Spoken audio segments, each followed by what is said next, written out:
Keďže sa pracuje tou metódou, ktorú vám idem predstaviť a prezentovať prostredníctvom archetypov, tak moja otázka vždy je, čo vám predstaví mňa viac, toto alebo toto? Prosím? No, obraz. Keď vám len napíšem vítajte, uveríte tomu, že vás naozaj vítam na tej prednáške viac, keď uvidíte ten nápis, alebo keď uvidíte toto. Takže pracovný názov, respektíve názov, ktorý používame na túto metódu, ktorú som vytvorila ja, je kreatívne mapovanie potenciálu. Kreatívne pretože kreatívny vychádza zo slova create, tvoriť, a ja som naozaj tú techniku vytvorila už tak dávno, že si ani nepamätám kedy, aj keď je v podstate ešte stále revolučná. Pamätám si, že v roku 2002 vyšla tá prvá knižka, nech vás nemetie ten názov, pretože najprv vyšla vo Švajčiarsku a keďže vyšla v roku 2002, už niekoľko rokov som tou metódou musela pracovať. To som si uvedomila až teraz, keď som hľadala materiály na tú prezentáciu, ako dávno to už je. A potom vlastne v preklade vo vydavateľstve Eugenika vyšla v češtine, aj keď vydavateľstvo Eugenika je slovenské vydavateľstvo, to bolo v roku 2006. Je síce pravda, že v tých knihách je vlastne popísaná len časť tej metódy, respektíve výsek, ktorý je platný pre výber svojho poslania a povolania, a v tomto prípade to bolo zo strany ľudí, ktorí sa rozhodujú buď pre štúdium, pre svoje životné smerovanie, prácu, profesiu, pozíciu. Neskôr som začala skôr pracovať z tej druhej strany a teraz vlastne prednášam a lektorujem firemné kurzy pre HR a pre personalistov, pretože je to vynikajúca technika, ako oni môžu doplniť to prijímacie konanie, keď naberajú ľudí, to sa volá ako nábor zamestnancov, lebo nie je veľmi naučiteľný na rozdiel od niektorých techník, ako napríklad rôznych testov, psychometrických meraní, dokonca aj assessment centrum, to sú také rôzne techniky. Niekedy sa dá trošku ako keby oklamať, k tomu sa ešte dostaneme, pretože dnes už vychádza spústa kníh s rôznymi testami, s inteligenčnými testami, ktoré si môžete naštudovať a vlastne prekryjete úplne to vaše, ale čo sa týka archetypov, k tomu sa tiež ešte neskôr dostaneme, tam nemáte vôbec šancu, aby ste to oklamali. Aj keď si myslíte, že áno, neoklamete to. A na to som ma pýtala na jednej firemnej prezentácii jedna pani profesorka z Vysokej technickej školy. Tvrdila, že vysokoškolákov tým predsa len neoklameme, pretože oni sa pol roka učia psychológiu. Áno, vidím, že tí, čo poznáte archetypy, viete, že môžu študovať psychológiu aj 5 rokov, ale archetypy neoklamete. Prečo kreatívne? Okrem toho teda, že som tú metódu vytvorila ja, tak kreativita je veľmi dôležitá zložka činnosti, akejkoľvek činnosti. Existuje dokonca dnes už aj ekonomická kreativita, už aj bankári sú kreatívni, lebo kreativita prirodzene nie je len umenie, tak ako my ho vnímame alebo poznáme. Kreativita je čokoľvek, čo nám umožňuje tvorivo niečo riešiť a hlavne vynaliezavo riešiť. V tomto mojom prípade, pri tejto technike, samozrejme je tam tá originalita, pretože metóda je originálna, nikoho nekopíruje, ani Crowleyho, ani Angeles Aniel, nikoho iného, a je veľmi užitočná, aspoň teda predpokladám podľa množstva tých klientov, ktorých mám, aj podľa firiem, ktoré si nás vyberajú potom buď ako na doplnok tých výberových konaní, alebo ako trebárs jedinú metódu, na základe ktorej moji klienti, ktorí vlastnia firmy, si vyberajú zamestnancov. Kreativita sa skladá z produktivity, kreativity a tzv. Ingenuity, to znamená dômyselnosti. Kvantita ideí v tomto prípade stelesňuje čísla, na základe ktorých sa dostaneme k tým archetypom, čiže nepredstavujú samé seba ako číselnú hodnotu, ale skôr hodnotu toho archetypu. Kvalita to sú tie samotné archetypy, s ktorými sa tam pracuje, a samozrejme cez tie archetypy sa dostaneme k tomu, že objavíme, kde sú problémové oblasti, ale samozrejme aj kde je riešenie tých problémov. Prirodzene nejde tam pri tejto metóde len o to, aby sme objavovali problémy. Niekedy jednoducho chceme objaviť aj pozitívne stránky a samozrejme aj to je možné. Samozrejme, niekto by si pomyslel, že bude potrebovať takýto typ kreativity, tak to nie. V Čechách sa na tom zasmejú, to asi nie, lebo to je paroubek a nie nejaký náš. Takže v skutočnosti nebudete potrebovať na to, aby ste si osvojili túto metódu, ktorá je veľmi jednoduchá. Dá sa naučiť veľmi rýchlo a dokonca jej vyhodnotenie a celý priebeh je veľmi rýchly. Assessment centrum trvá pri naberaní zamestnancov trvá celý deň. Touto technikou zistíte, či je ten zamestnanec vhodný alebo nie, aj so samotným vyhodnotením maximálne za pol hodiny. Takže ani takúto kreativitu, ani takúto, ani takú, čiže ani speváci nemusíte byť operní, ani takúto, aj keď tu sa už dostávame, ja vám tam vždy som pridala ten archetyp starotu, aby ste si to vedeli porovnať, aj keď tu už pri tom maliarstve sa trochu blížime k podstate tej metódy, aj keď nie z tejto aktívnej stránky, ale z pasívnej stránky, keďže archetypy samozrejme zobrazujeme v obrazovej podobe a prirodzene nejde o to, aby sme ich dokázali namaľovať alebo niekedy vymaľovať, pretože existuje aj taká škola, kde im dávam vymaľovať tie karty, pretože veľa ľudí sa nechalo v priebehu svojho života presvedčiť, že kresliť ani maľovať nevedia, tak je to pre nich na začiatok ako keby jednoduchšie. Ale ide o to, že z pasívnej stránky je dobré vedieť prečítať význam toho obrazu a ešte sa dostaneme k tomu, že keď si namýšľate, že to neviete, tak uvidíte, že to viete. Všetci do jedného. Nebudete musieť vedieť ani písať romány alebo básne, hoci príbehy sú samozrejme veľmi dôležitou zložkou archetypov a akejkoľvek archetypálnej činnosti alebo metódy. Nemusíte vedieť hrať na žiadny hudobný nástroj, čo tiež považujeme za nejaký kreatívny počin. Nemusíte byť sochári. Hoci toto sa už trošku podobá na jadro tejto metódy. Čo robí sochár? Dostane čosi takéto. Poznáte asi ten výrok, ktorý je tam napísané dole, je veľmi známy, až notoricky pochádza od Michelangela. Videl som v mramore anjela, tesal som dovtedy, kým som ho nevyslobodil. Táto metóda funguje veľmi podobne, ale nemusíte tesať, to je veľmi namáhavá práca a vzhľadom k tomu, že nežijeme v Taliansku, kde sochári žili veľmi dlho, lebo tesali z mramoru, ale sme v strednej Európe, kde sa väčšinou tesalo z pieskovca, takže sochári umierali mladí, nakoľko asi to viete, pieskovec je z piesku a oni ho vdychovali. Nemusíte takto tesať, aj keď tá metóda dokáže, tak ako k vám niekto príde asi takto a najprv do ňoho možno nevidíte až po dlhoročnej praxi, tak vlastne táto metóda ho odkryje podobne ako ten sochár. Vytesá z toho mramoru tú podobu, ktorá tam už predtým bola. Iba niektorí ju nevidia, v tej kocke alebo v tom obdĺžniku mramorovom. A nakoniec cez túto metódu, toto je napríklad meranie ľudí, keď chcete robiť bustu.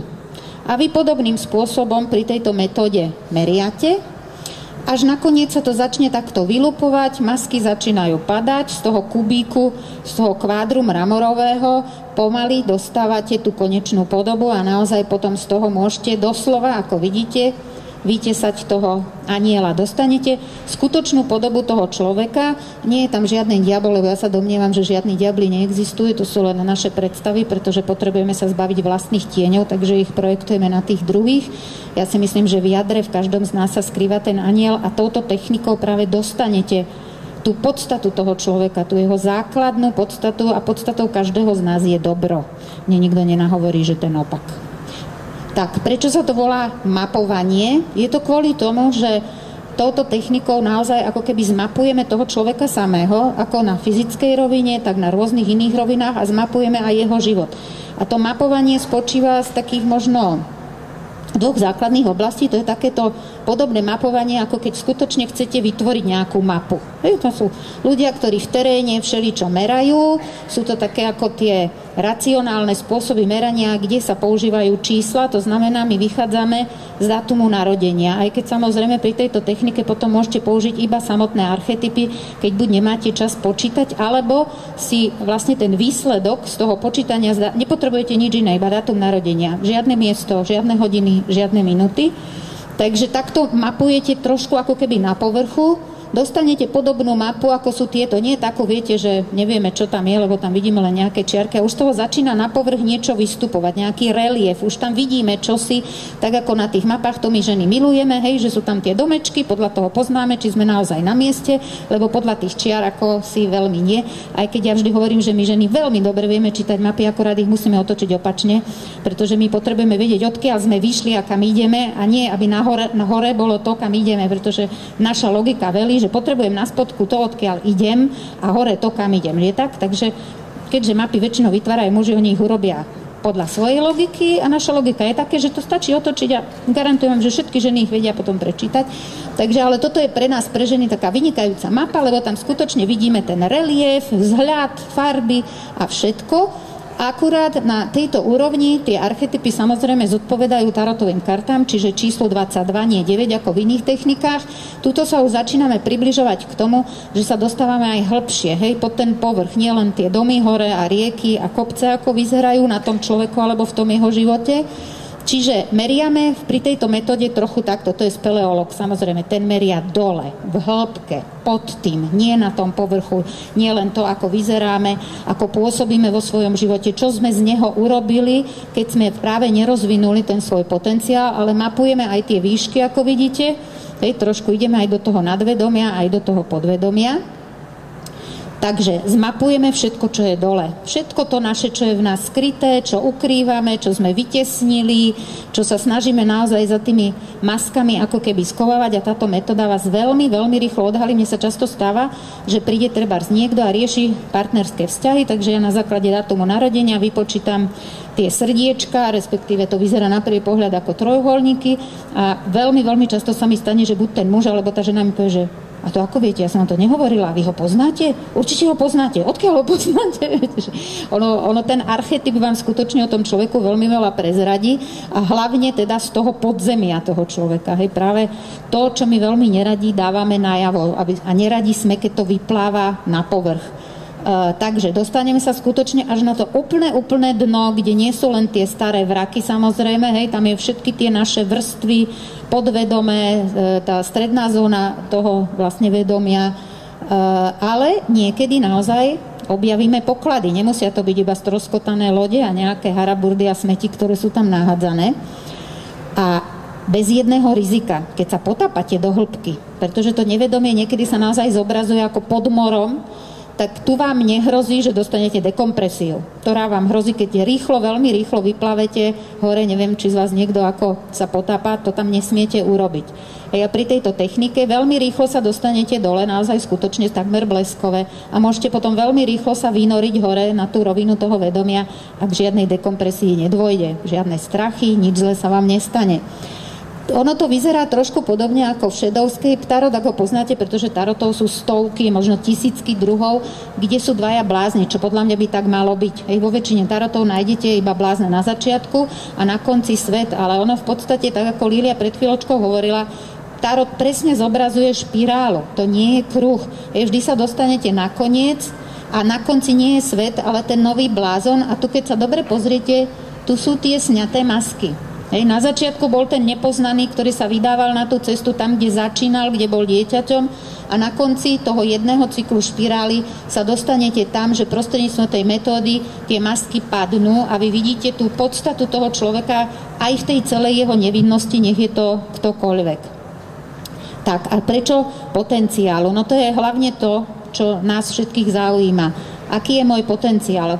Ktorejkoľvek oblasti môjho života. Potenciál to sú všetky tie naše predpoklady, to, čo sme dostali do vienka, veľmi rýchlo väčšina z nás na to zabudla, či už z pohodlnosti, alebo preto, že sa radšej na niečo vyhovárame, než by sme niečo prekonali, ale ten potenciál tam zostáva a či už ho začnete rozvíjať v 18, v 38, 68, alebo mám klientov, ktorí po 70-ke sa rozhodli a stačilo. A ja konečne, aj keby som mal žiť iba 3 dni, tak proste mi to za to stojí, aby som aspoň si siahol na ten svoj potenciál, čiže ako je názov toho filmu, lepšie neskoro ako nikdy. Ten potenciál, táto metóda, práve tu vidíte to malé dieťa, to je ten začiatok, čiže podľa tej metódy veľmi jednoducho, veľmi rýchlo zistíte, aký bol potenciál toho človeka v detstve, v tom strednom veku a všetky tie medziobdobia a potom samozrejme v tej poslednej fáze, ktorá ale môže trvať 20, 30, niekedy 40 rokov, pretože vek sa prirodzene predĺžuje stále. Takže na základe tej metódy, okrem mnohých iných vecí, môžete zistiť všetky tie veci, ktoré sú popísané na tabuli. Vidíte na ňu všetci? Hej, takže k tomu sa ešte dostaneme. Čiže aký ten človek, ako funguje, či je praktický, alebo je nepraktický, pretože samozrejme nemusíme byť všetci praktickí, pretože chcieť do umelca, aby bol praktický, znamená trošku zabiť tie jeho umelecké vlohy a zasa si myslím, že potrebujeme aj tých praktických ľudí zasa, pretože bez nich by sme si tiež nepočali, ani ten mikrofón by nefungoval, ani tá projekcia by nefungovala, dokonca by sa nedala vytvoriť ani tá samotná prezentácia bez toho, aby existovali kreatívne praktickí ľudia. Takže na tej mentálnej, čiže myšlienkovej, psychickej, emočnej, spirituálnej, ako fyzicky ten človek funguje, aké má predispozície, vo vzťahoch ako funguje, prípadne ako by mohol fungovať, keby sa konečne prepracoval k tomu svojmu potenciálu, v práci ako by mohol fungovať, v kariére, prirodzene, ako som už hovorila o tých maskách, ako pôsobí navonok, čo je skutočne vnútri, aké má predpoklady, treba aká silná jeho intuícia, inštinkty a podobne. Toto je potenciál, vidíte? Veľmi veľa ľudí sa vidí ako tá malá mačička mňau a pritom sa v nich skrýva ten lev. Pozor, existujú aj opačné prípady, že ten človek sa naparuje, má akože tú veľkú leviu hrivu, strašne kričí ako kráľ zvierat a keď sa prepracujete cez túto metódu k tej jeho podstate, k tomu jeho vnútri, zistíte, že je tam taká malá ustrachaná mačička, jak doviezla raz jedna moja klientka mačku z nejakého útulku, kde ju týrali a ona sa skovávala asi 3 dní za radiátorom. Ale pritom sa tvarila hrozne naježene, keď niekto vošiel do tej miestnosti. Takže samozrejme potenciál každého z nás môže byť buď na jednej alebo na druhej strane a pritom sa všetci môžeme prepracovať k tej najvyššej ako možnej podobe toho svojho vlastného potenciálu, pretože každý z nás dostal do vienka ohromný potenciál, rôzne talenty, rôzne schopnosti. Väčšinou rozvíjame buď len jednu a niektorí z nás vôbec žiadnu. Toto je napríklad skvelé zobrazenie napríklad vo vzťahoch, ako ten potenciál môžeme odhaliť, pretože v jednej jedinej tarotovej sade sú 2 karty číslo 6, ak sa v nich trošku vyznáte, to sú zamilovaní. Hej, to je tá ideálna, trošku pubertálna podoba, na ktorú máme právo možno v 15-16, viete, tie krásne, obrovské ružové okuliare, aké to má byť, asi ako v tom Stmievaní, či ako sa volá ten seriál, teraz je to taká modernejšia verzia ako Romeo a Julia. Toto je tá skutočná podoba, keď vieme odhaliť soulmate, to znamená skutočného partnera duše, bez ružových okuliarov, bez toho, že sa sústredíme na modrohokého 186 cm vysokého s čiernymi vlastmi, lesknúcimi sa tiež do modra, ktorý príde pre nás v červenom Porsche a tak ďalej, čo môže byť dôležité, to ja nepopieram, ale to je skôr tam tá podoba, ale tá soulmate, ten partner tej duše, to je práve to, čo táto technika môže odhaliť, že nie je toto, tu nie ste na správnom mieste, respektíve môžete tam kľudne zostať, pretože neexistuje nesprávne miesto. Existuje len miesto, kde možno sme mali byť trochu kratšie, ale keďže my ľudia sme väčšinou všetci lipnúci, tak už sa nám nechce, viete, aký sme hrozne pohodlní, sadneme si na stoličku, sa nám nechce stať a ja by som vlastne chcela ísť na inú prednášku, ale tak sa mi nechce vstať, tak radšej zostanem na tej pešlovej. A toto robíme aj vo vzťahoch, že možno, že by som mala ísť ďalej a úplne mi to nevyhovuje. A čo ja viem, možno, že žiadny nepríde, tak ja tu radšej zostanem, nech to vyzerá, ako to vyzerá. A toto takto odhalí, nie ste tam, kde ste mali byť. Už ste mali byť niekde úplne inde, bez emócií, s láskou sa rozlúčte, urobte ten krok ďalej. V tom sa skrýva ten váš potenciál, to tiež môže odhaliť táto metóda. Na čom teda spočíva? Môže vyzerať, že na číslach, ale nie je to tak. Tohto človeka si poznáte, že? Teda neuveriteľne sa podobá na môjho deduška, preto ho možno milujem veľmi, veľmi. Oveľa ho mám radšej ako Freuda, aj keď v Čechách sa hovorí, že Freude na tie vždycky dojde, ono je to bohužiaľ pravda. A to je Carl Gustav Jung, ktorý sa zaoberal okrem toho, že bol jedným zo zakladateľov psychoanalýzy a psychoterapie, aj rôznymi inými, od I Chingu cez astrológiu, každé ráno si maloval mandalu, tak jedna z vecí, ktorými sa zaoberal, bol aj tarot a samozrejme on nevyvinul teóriu archetypov, tá existovala už stáročia pred ním, ale rozvinul ju do tej podoby, že bola použiteľná aj v terapiách, ale aj v rôznych iných oblastiach a nejakých oboroch, takže vychádza v podstate z teórie archetypov. To sú niektoré archetypy zo života. Tu máme múdreho starca, kráľa, dieťa, matku, bojovníka. Trebárs pri výbere zamestnanca si predstavte, že by ste potrebovali prijať vrcholného manažera, šéfa. A Táto metóda totiž nemusí fungovať len na základe výpočtu. Dá sa s ňou pracovať tak, že človeku dáte vybrať určité karty s určitou podmienkou. Jedna z nich je napríklad, to je iba z toho množstva, poviete mu, vyberte si kartu, ktorá vás najviac oslovuje, alebo ako sa vy cítite. A teraz vy potrebujete vrcholného manažera a on si vyberie túto kartu. Myslíte, že je na ňu vhodný? No to dieťa si to myslí. Viete, dieťa chce ovládať celú rodinu. Hlavné heslo dieťaťa je ktoré? Chcem a chcem. A ja chcem tento žltý cukrík a ten ružový nechcem. No ten má takú istú chuť. Nevadí, ja chcem ten žltý. Hej, no takýto manažer, existuje ich bohužiaľ spústa, to je pravda. Asi nie sú zrovna najideálnejší. A naopak, treba, keby ste chceli niekoho prijať na miesto, kde treba sedieť 8 až 10 hodín na mieste, rutinná, stále sa opakujúca práca, vyplňať tabulky, dostávať presné príkazy, to a ten človek si vyberie kartu bojovníka. Neposledného, aktívneho, akčného, dynamického, ktorý potrebuje byť stále v pohybe, stále niekde lietať a tak ďalej, no ten je na to absolútne nevhodný. Tuto vidíte tie archetypy už v tarotovej podobe. To sú tie isté archetypy, to znamená bojovník je voz, cisár, samozrejme cisár, alebo kráľ teda, vnútorné dieťa blázon, múdry starec hierofant, čiže veľkňaz a matka, to asi viete, cisárovna, karta číslo 3. A tá metóda vlastne tých archetypov od Junga vlastne vychádza úplne na úplnom začiatku z tohto až notoricky známeho trojuholníka, kto ho nepozná. Teda aj keď som ho robila ja prvýkrát v živote, dúfam, že sa dá rozoznať, čo tam je. To je rovina vedomia a nevedomia. Nebudeme sa teraz zaoberať tým, že tu je ešte rovina takého predvedomia a že to nevedomie sa delí ešte na kolektívne a individuálne. To v tomto prípade nie je dôležité, nie je to taká tá hlavná súčasť tej metódy. Niekedy sa to zobrazuje alebo popisuje ako ľadovec. Keď plávete, videli ste určite Titanic, nie? Vidno taký malinký kúštik, v podstate vám sa zdá, že ten ľadovec je obrovský, ale v podstate je to len malá časť celého toho ľadovca. To platí pre naše vedomie nabubrelé, pyšné, ktoré si myslí, že ja som ten king, ktorý to všetko ovláda, ja som ten najviac.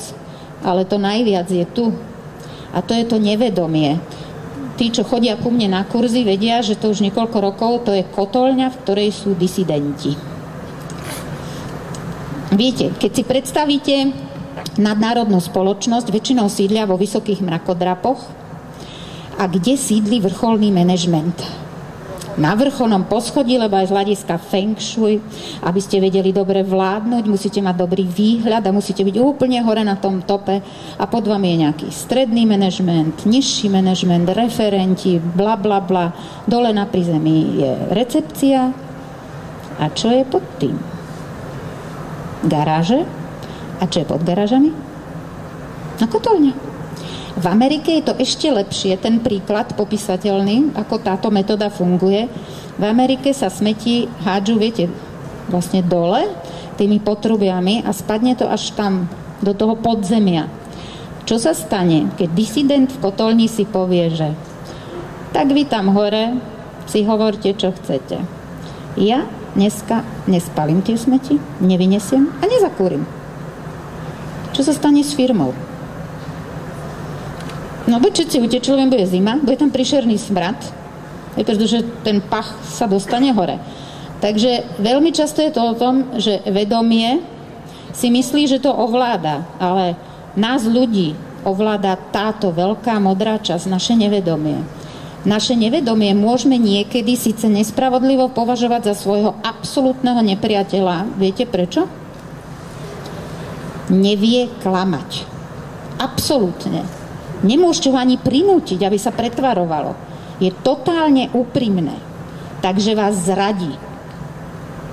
Preto, keď dáte človeku vybrať ten obrázok, väčšina ľudí si myslí, že to je nejaká hra. Tak si vyberie ten obrázok a ešte keď mu dáte vybrať obrázok, ktorý sa mu páči najmenej, tak sa už úplne totálne zradil, to nevedomie ho ako prezradí v priebehu niekoľkých sekúnd. Pretože jednoducho to vedomie, to je tá časť nášho mozgu, trebárs aj samozrejme, ktorá začala fungovať, až keď sme rozvíjali reč, písmo, k tomu sa ešte dostaneme. Čiže hej, funguje na vlastne princípe tej, to poznáte určite, ľavá, pravá mozgová hemisféra.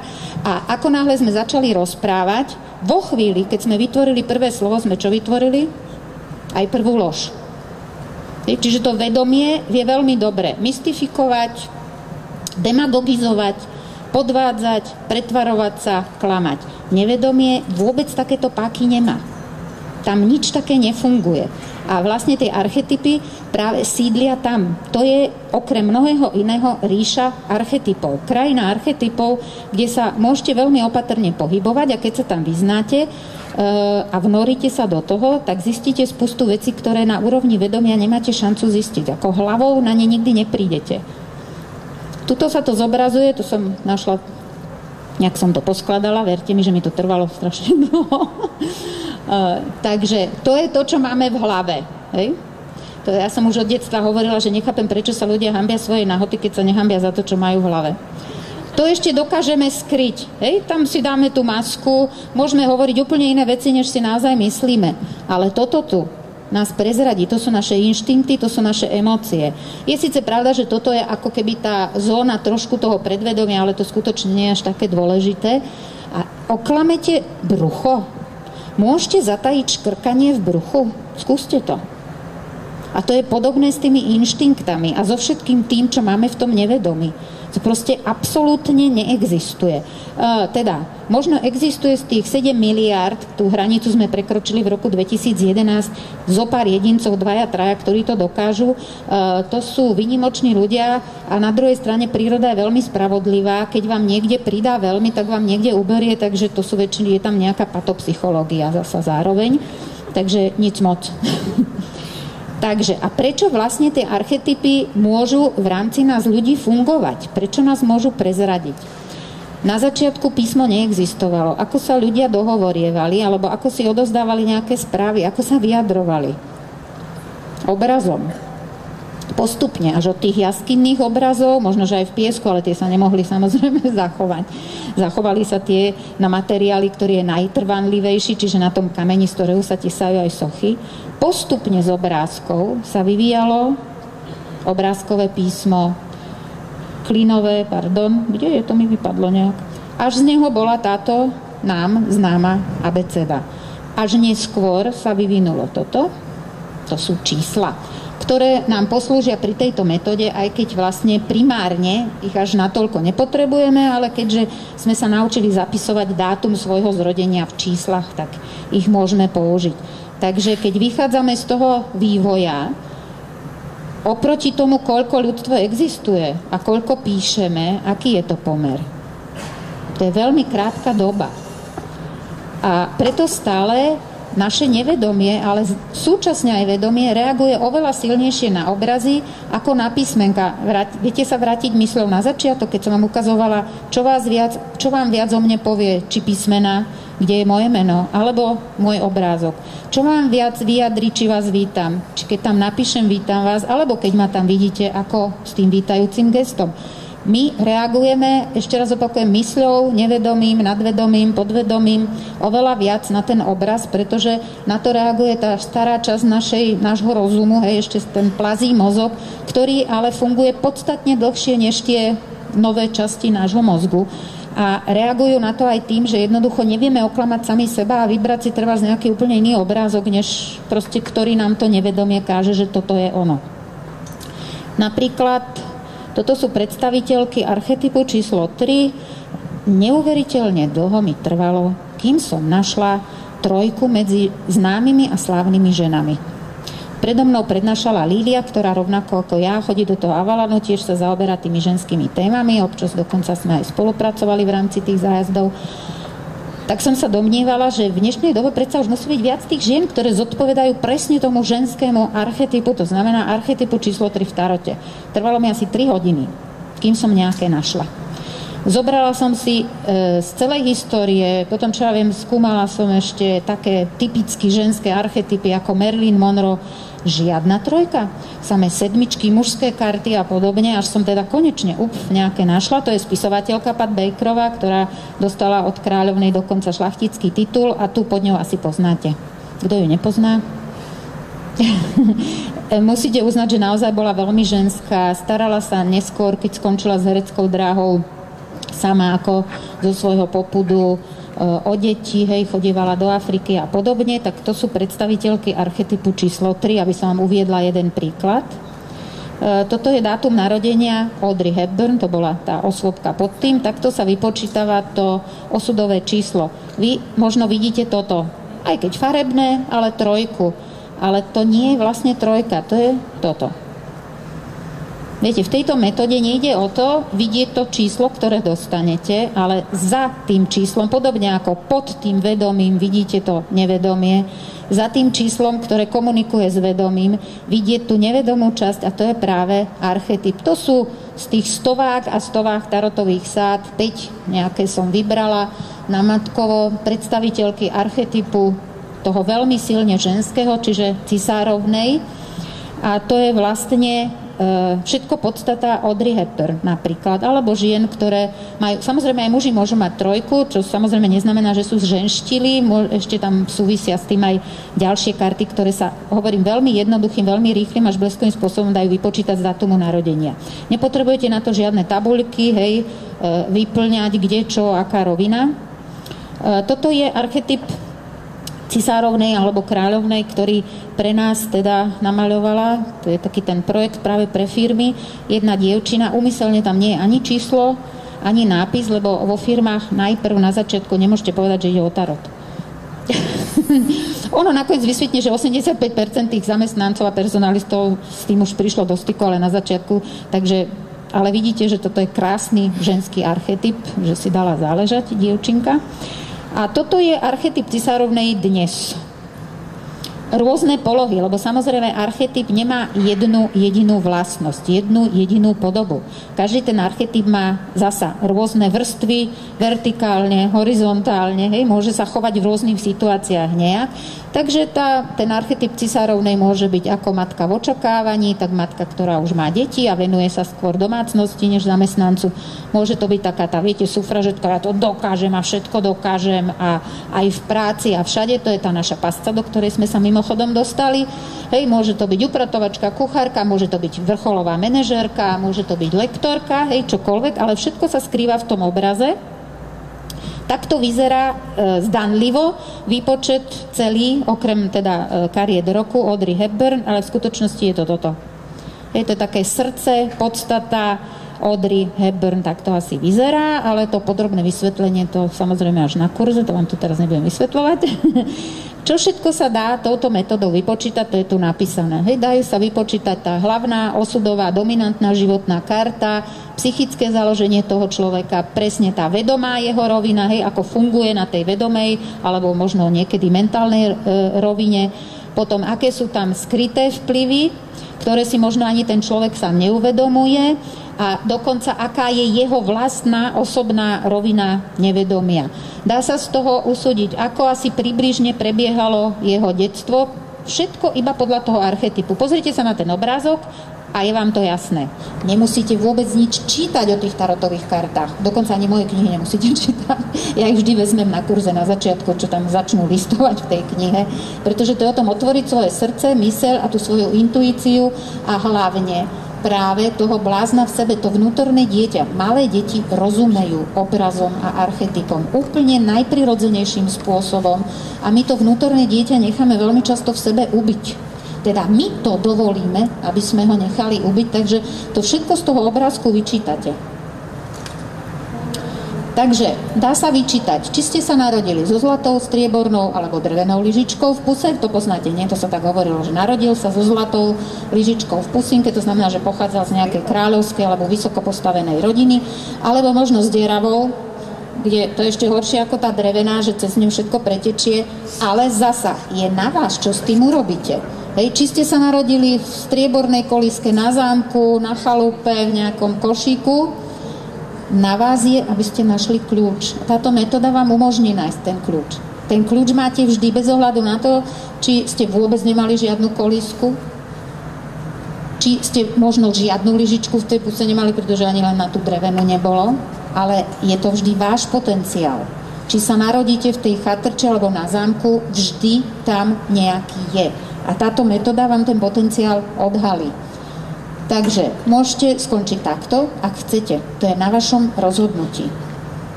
Tá metóda vám odhalí, či máte sklony trebárs aj k tomuto. Hej, sadnúť si, nariekať, horekovať, vyhovárať sa, alebo skôr, či máte trebárs tendencie a schopnosť sa tomu postaviť a aj tie najnemožnejšie podmienky premeniť na tie najmožnejšie, hej, na tie najlepšie príležitosti. Tak, môžete klásť otázky. Ešte som vám chcela nahrať do tej prezentácie, mám taký malý program, ktorý urobil jeden môj kamarát a sa mi to nepodarilo, ak to nájdem, tam vidno, ako veľmi rýchlo sa to dá vypočítať. To, že viete každý čítať obrazy, kým sa k tomu dostanem, to ja vždy hovorím. Predstavte si, že potrebujete ísť na toaletu. Kam pôjdete? No ale ako viete, že to je toaleta? Aha, je tam piktogram. Aký? Aha, je tam žena a muž. Je to napísané, alebo je to obrázok? Je to obrázok. Takže vy viete, že to je toaleta podľa toho, že tam je obrázok. Dneska väčšinou tam vôbec ani nie je napísané, že WC. Ako viete, kde máte prejsť cez cestu? Je tam zebra, alebo dokonca tam bývajú tie označenia, sú tam ako kráčajúci ľudia, ktorí idú cez cestu. Takže ak viete, kde je toaleta, lebo je tam obrázok, ak viete, že tam je prechod, lebo sú tam namaľované pruhy, alebo dokonca obrázok, že sa tam ide cez cestu, tak mňa nikto nepresvedčí, že neviete prečítať obrázok v tarote. Je tak? Len ste si zavreli myseľ a svoju intuíciu, lebo je oveľa pohodlnejšie spoliehať sa na to, že to prečíta ten druhý a tým pádom preniesť aj na neho zodpovednosť za svoj vlastný život. Všetci sme to vedeli, všetci to vlastne niekde v hĺbke svojej duše vieme. Len si potrebujeme nie sa to naučiť, ale spomenúť. Ešte vám ukážem, dúfam, že sa k tomu rýchlo prepracujem. Môžem vás poprosiť o dátum narodenia? 9. 1982. Nevidno to tam?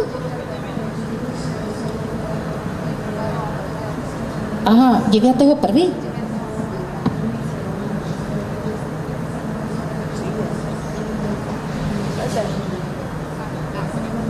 Teraz uvidíte, aké to je bleskové. Ťuk! A sme tam. A máme všetky karty. Ešte sa samozrejme v tom programe dajú vypočítať východiskové karty, to znamená karty alebo archetypy, ktoré vám pomáhajú dostávať sa z nejakých ťažkostí a problémov. A ak budete ochotná mi dať meno, tak aj karmické. To znamená, hej, z akej karmy vychádzate, aké sú vaše tie staršie predpoklady.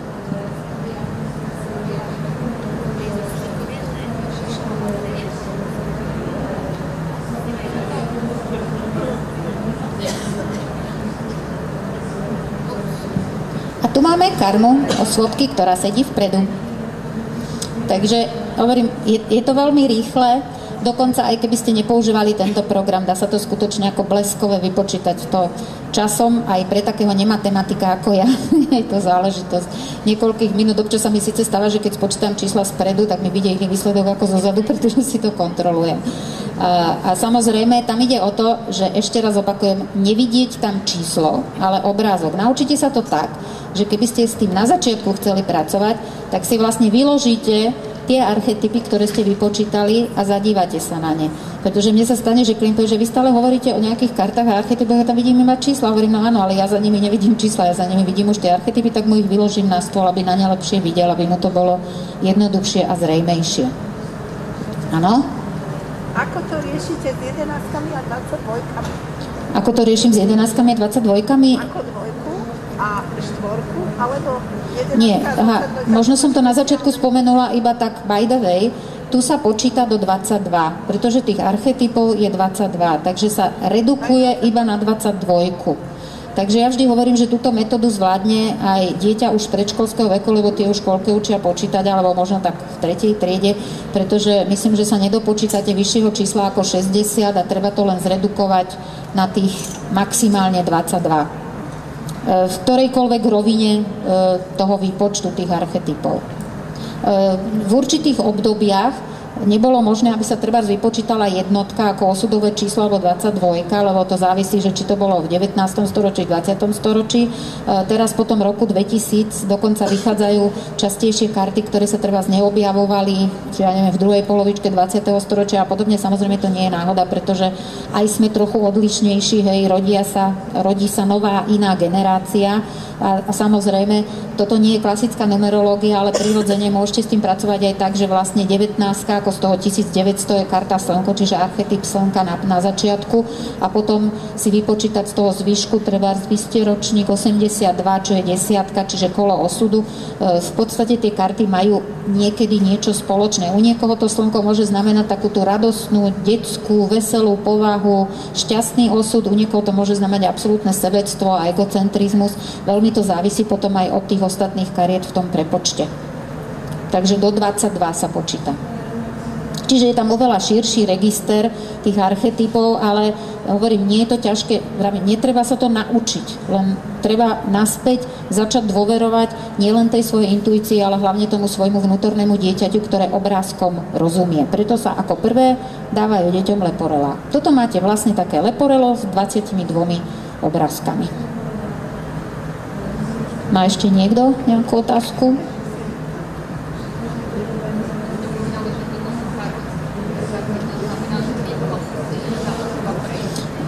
Pani sa pýta, že či týmto musí tá osoba prejsť, keďže sú to jej karmické karty. Nemusí. Záleží na nej. Viete, na každom z nás záleží aj to, že či my musíme prejsť tými karmickými skúškami, niekedy naozaj veľkými ťažkosťami, alebo či sa spamätáme včas a začneme na tom nejakým spôsobom pracovať a potom tie karty nemusia znamenať tie brvná na tej našej ceste, ale môžu len znamenať nejakú úlohu, ktorú môžeme hravo zvládnuť, ak na sebe nejakým spôsobom pracujeme, čo samozrejme, tuto sa to začína nie z hora, ale z dola, hej, keďže tá karma ide za nami, odkiaľ si tam zozadu, takže slečna alebo mladá pani má dosť veľké šťastie, pretože na začiatku stojí ten pustovník a to je ten hľadač, ten, ktorý nám svieti na cestu, takže ona má to šťastie, že aspoň tú iskierku toho svetielka má, že vidí na tú cestu, čiže má veľmi veľkú šancu už bez toho, aby sme museli rozoberať, čo možno, že by jej pomohlo na tej ceste, pretože ona ten nástroj má v rukách. Ale na nej záleží, či ho vidí. Áno, ďalšia otázka? Nikto nič nechce vedieť? No?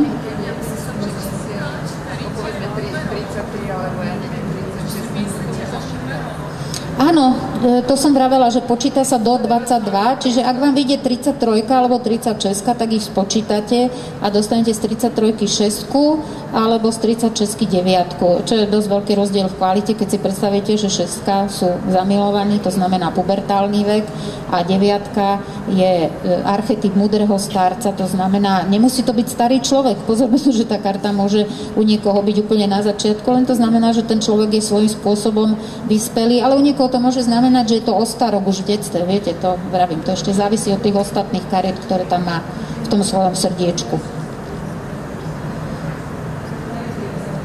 Áno? Tak sa na mňa dívate so zvedavosťou, ale nikto sa nič nepýta. Áno? Hej, viem, u Audrey Hepburn. Všetko to, čo som vám vymenovala predtým, hej? Že máte tam rovinu detstva, stredného životného, čiže produktívneho obdobia staroby, prípadne tam máte psychické predpoklady, ako ste na tom trebárs na tej rozumovej rovine, môžete si z toho vyčítať trebárs, k čomu sa rozhodujete v tom mladšom období ako štúdiu, ale čo je pre vás vlastne vhodnejšie v tom produktívnom veku. Veľa ľudí sa rozhodne pre nejaké štúdium a nakoniec to vôbec nerobí a z tej osudovej karty to vaše hlavné osudové poslanie, hej, čiže nie len zamestnanie, dajú sa z toho vyčítať, vravím, také tie aj skryté roviny, a dá sa z toho vyčítať z tej jednej rady, aké sú všetky vplyvy v detstve, alebo dokonca ešte v tom prenatálnom období, aké budú tie vplyvy, keď sa budete blížiť k tej druhej polovičke života a v samotnej druhej polovičke života. A prirodzene v tých kartách nikdy nie je skrytý iba problém. To, kto sa tomu venujete, viete, že zároveň to máte ako v otázke. V otázke je súčasne skrytá už aj odpoveď, ak ju dobre položíte. A ak vytiahnete kartu na problém, tak v tej karte zároveň už bude čiastočne aj odpoveď, ako ten problém riešiť. Čiže aj na tých rovinách už vidno, že dobre, môže sa stretnúť s niečím, s tým a s tým. Zároveň je to ale nejaký popud, nejaký návod na to, čo s tým môže urobiť.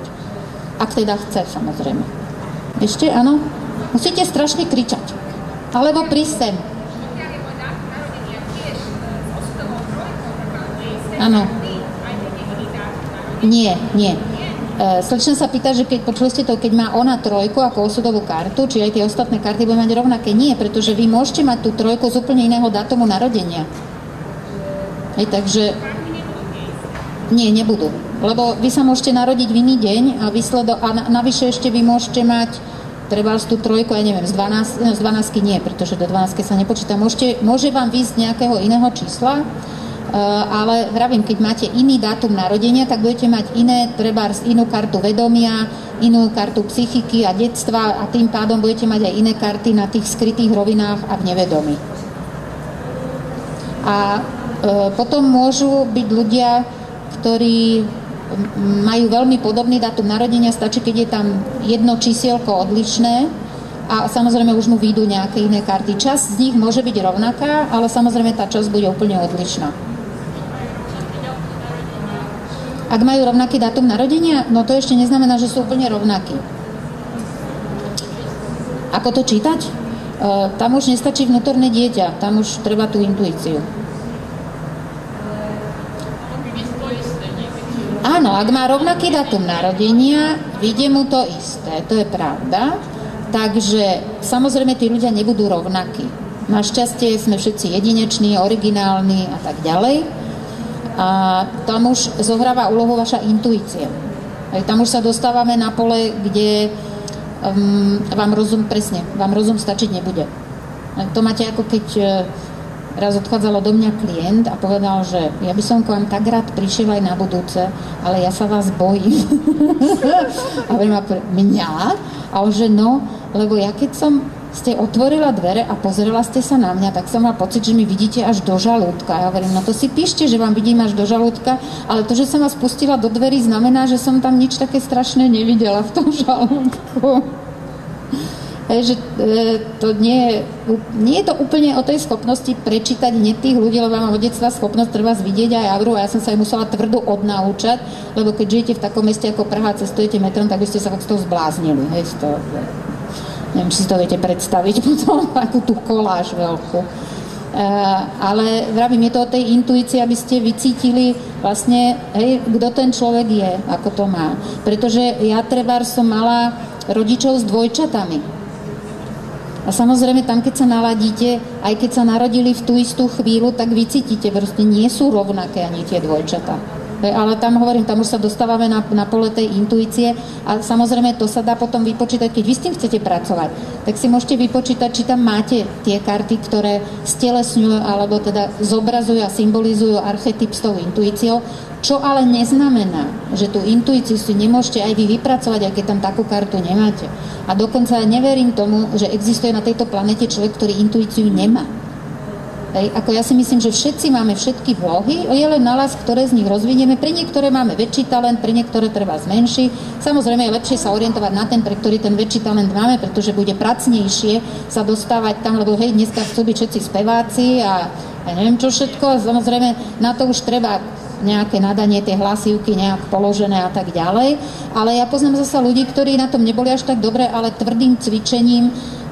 Ja som poznala jedného pána, ktorý strašne chcel spievať, ale to nebolo v dobe týchto všelijakých superstar, to bolo asi pred 30 rokmi, vtedy to ešte neexistovalo. A on chodil k jednému profesionálnemu opernému spevákovi a dovtedy cvičil, až sa sám dostal do toho divadla. Ale viete si predstaviť, ako to bola drina, to bolo proste niekoľko rokov a dneska sme takí rýchlokváškoví, McDonald, jak sa to volá, to ja tam vôbec totiž nechodím, KFC tuším, nie? A ešte nejaké... Big Burger, ja neviem, ja to proste vôbec nepoznám, ja tam nekročím nikdy. Kedysi akurát tak na tú toaletu, ktorú som spoznala podľa toho panáčika, teraz už ani kvôli tomu nie. Takže všetko chceme hneď, rýchlo. Včera jeden pán mi raz zavolal, že no a na tom víkendovom kurze ma naučíte všetko, čo viete? A hovorím, no, mohla by som vás klamať, že áno, ale nebudem vás klamať, nie.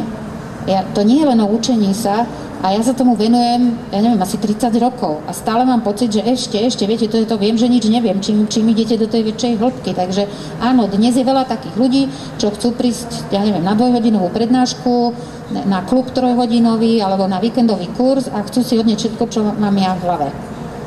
No nedám. Za 2 dní, aj keby som chcela, tak to nejde. Museli by sme si dať, viete, jak v tých sci-fi filmoch, že by sme sa prepojili tou hadičkou a mne by tam potom nič nezostalo. No, to by nebolo bohvie čo. Tak ešte nejaké otázky?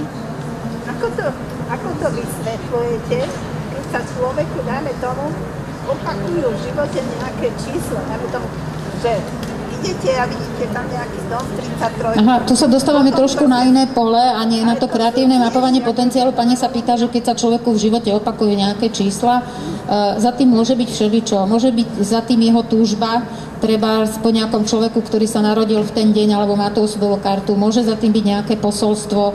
Ja nemám rada také rýchlo kvaškové ani veci, ani odpovede, pretože mne to nepríde ani etické, viete, aby som takto na to odpovedala, pretože to môže mať veľký počet vysvetlení a závisí vždy od toho konkrétneho človeka, čo práve pre neho to znamená, že tie čísla vidí, pretože niekedy vlastne sa len sústredíme na to, viete, a máme pocit, že vidíme tie čísla, ale my sme vlastne koncentrovaní práve na tie čísla. To je tak, ako keď sa pozrieme na hodinky a je 13, alebo ja neviem, 23 a podobne.